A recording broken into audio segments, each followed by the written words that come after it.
Ne, pač malo v sklopu tega, ker imamo na vasi tudi kostanjev piknik. Smo rekli, bomo pa še nekaj tazga počeli, bomo pa še obenem koruzo malo pospravili noter.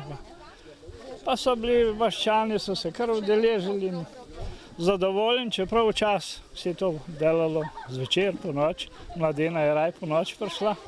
Ker včasih so rekli, ne ličkat, ampak prid slačet. In na zadnji tudi marskadera bila tudi slečena bolj, ne? 100 let, ja. Letos ima 100-letnico.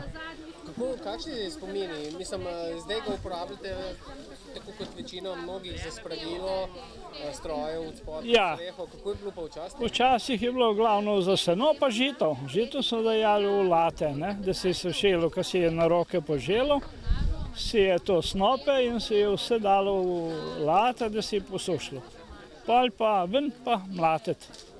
En cajt so še na roke s cepmi, pol je pa že mlatilnica prišla v vas. In je si to strojno naredilo. Vse tudi to ličkanje, se pravim, to se zdaj tudi vse stroje, kombajni, ono, tretje.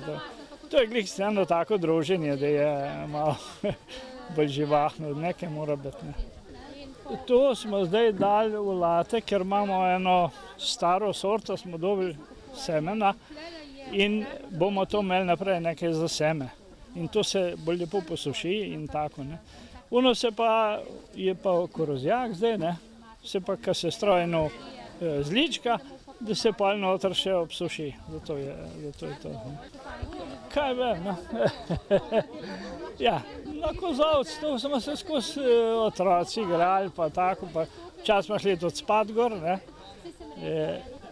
Enkrat je bilo bolj kritično, ko je začelo sred noči fajn grmet, pa treskat, pa hitro dol, pa v hišo. Je bilo na strah, take seljence. Drugače pa tako smo se pa zmeraj vaški malo družili, kje je po kozovcih. Čas je še kakšna taka punčka šla nam, ne? Ampak mi smo bili še otroci, nismo še nič kaj posebenega bili. Tak.